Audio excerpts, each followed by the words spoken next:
El dióxido de carbono es un gas invisible. Se encuentra en la atmósfera de forma natural en proporciones casi insignificantes del orden de 350 partes por millón.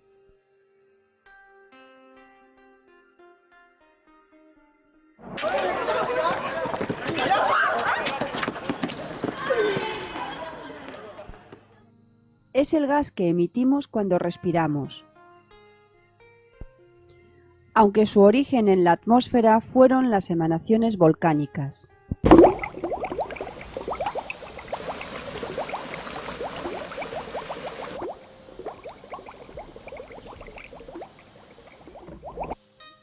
Si no fuera por las plantas, su proporción sería mucho mayor, pero las plantas lo captan durante la fotosíntesis.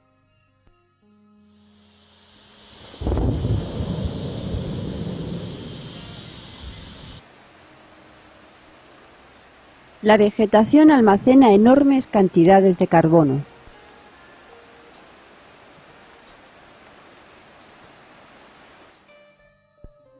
El CO2 y el agua son las sustancias con las que las plantas fabrican su alimento.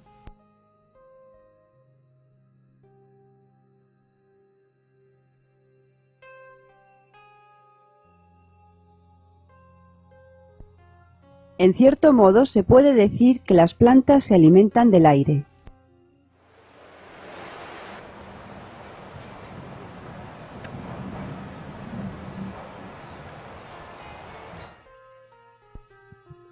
Al fabricar su alimento, las plantas captan la energía solar y la incorporan a la materia orgánica.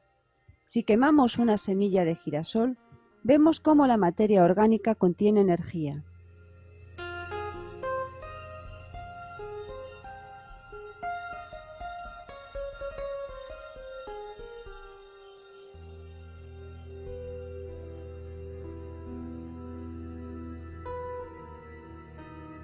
Los animales aprovechan la energía y los nutrientes de la materia orgánica de las plantas.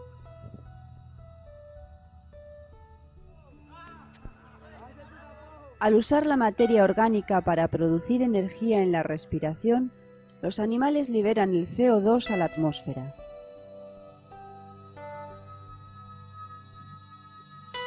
Así que los átomos de carbono recorren un camino circular, de la atmósfera a las plantas, de las plantas a los animales y de los animales a la atmósfera, el ciclo básico del carbono. Fotosíntesis. Alimentación.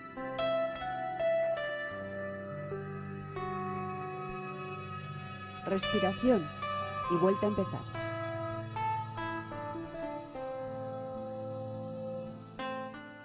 En el agua el ciclo del carbono es similar.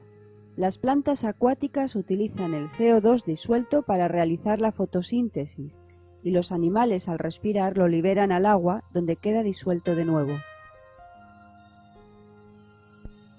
El agua y la atmósfera intercambian gases. Si el agua tiene demasiado CO2 en relación a la atmósfera, este se libera, como vemos en las bebidas carbónicas. Si fuera al revés, el CO2 pasaría desde la atmósfera al agua.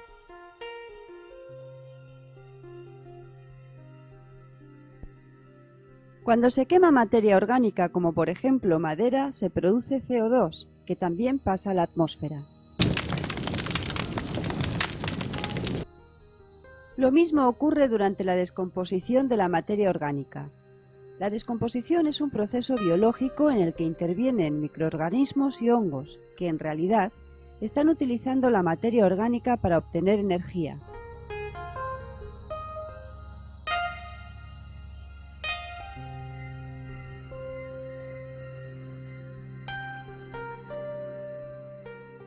El CO2 seguirá allí hasta que las plantas lo vuelvan a retirar durante la fotosíntesis.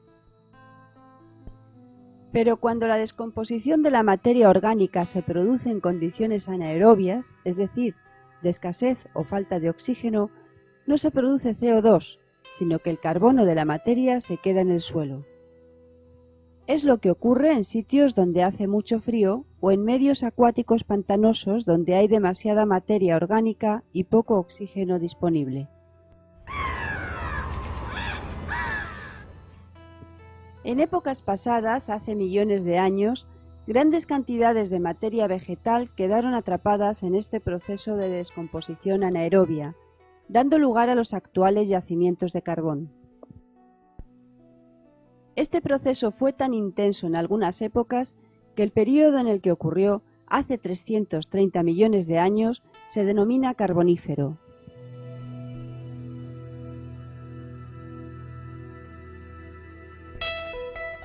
En el fondo del mar ocurre un fenómeno similar. Los restos de plancton van cayendo al fondo durante milenios, acumulando ingentes cantidades de barro rico en materia orgánica sin descomponer. Unos cuantos millones de años después, formarán el petróleo. Todavía hay otra forma en la que el CO2 se retira de la circulación: las conchas de animales marinos. Los caparazones de moluscos, foraminíferos y algunas algas están formados por carbonato cálcico, una sustancia que contiene carbono, cuya única fuente es el CO2 disuelto en el agua. Estos caparazones terminarán formando rocas calizas, como atestiguan los fósiles que encontramos en ellas.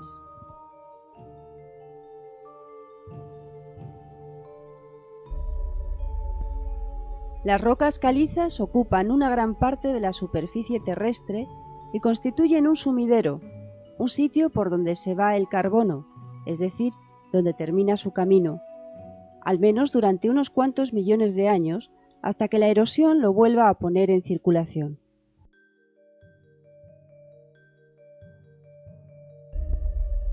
La formación de roca caliza, carbón y petróleo ha ido retirando carbono de la atmósfera durante millones de años, compensando el que las emanaciones volcánicas van produciendo ocasionalmente en unos y otros lugares de la Tierra.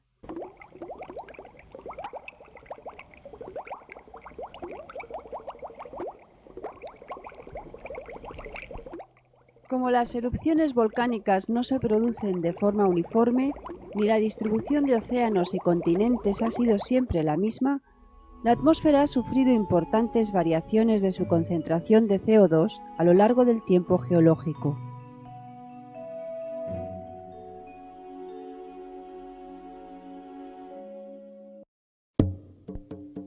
A pesar de su relativa escasez en la atmósfera, el CO2 juega un papel fundamental. Es lo que se denomina un gas invernadero, llamado así porque actúa de forma parecida a los invernaderos, es decir, es transparente para la luz visible, pero absorbe la radiación infrarroja o calorífica, evitando su emisión al espacio.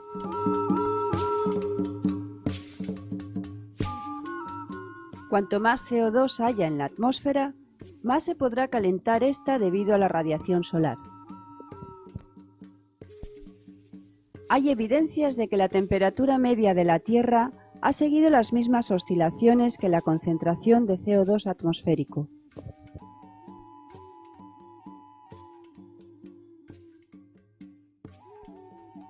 Luego, si queremos un planeta más cálido, no tenemos más que aumentar el CO2 atmosférico. ¿Cómo? Muy fácil, quemando todo el carbón y petróleo que podamos. Así volverá a la atmósfera el carbono retirado hace millones de años en forma de CO2. Y si lo queremos todavía más caliente, podemos eliminar todos los bosques que seamos capaces. Conseguiremos dos cosas: evitar la fotosíntesis y además devolver a la atmósfera el carbono contenido en la madera. ¿Qué queremos más todavía? Podemos contaminar el agua para que no haya fotosíntesis y no puedan vivir organismos capaces de fijar carbono en sus estructuras y de llevarlo al fondo.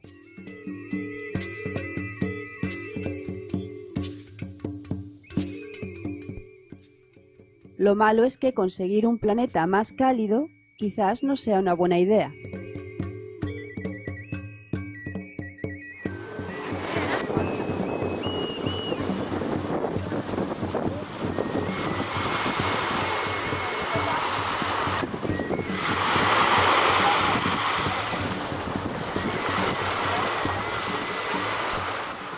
La cantidad de agua que es capaz de absorber la atmósfera depende de la temperatura.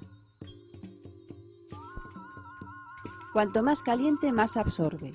Y claro, cuando se enfría llueve más intensamente.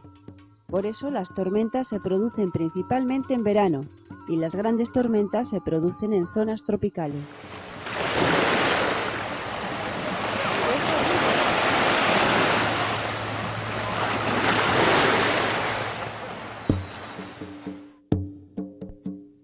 Teniendo en cuenta que las tormentas muy grandes se llaman ciclones y huracanes y producen muertes y enormes daños, a lo mejor no nos interesa que haya más y menos aún que sean más grandes. El efecto invernadero provocará que haya más huracanes y más peligrosos.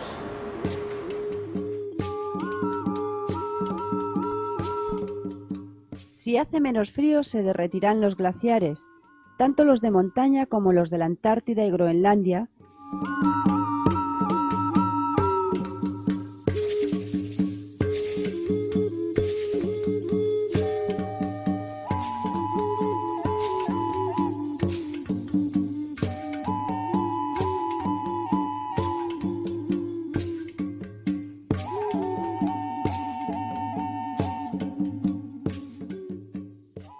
y no habrá nieve en las montañas. Tampoco parece una buena idea.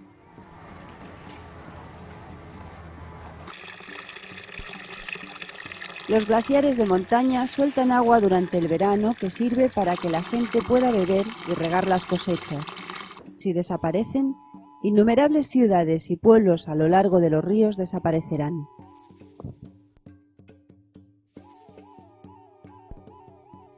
Si se derriten los glaciares de Groenlandia y la Antártida, tampoco parece que sea buena idea. El nivel del mar puede subir varios metros arrasando innumerables ciudades y campos de cultivo como los del delta del Ebro.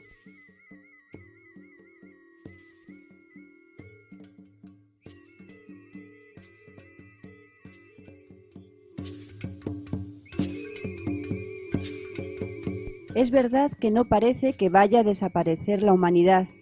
Simplemente habrá millones de personas que mueran de hambre y sed, debido a la pobreza extrema en la que se van a ver inmersos. Habría que hacer algo.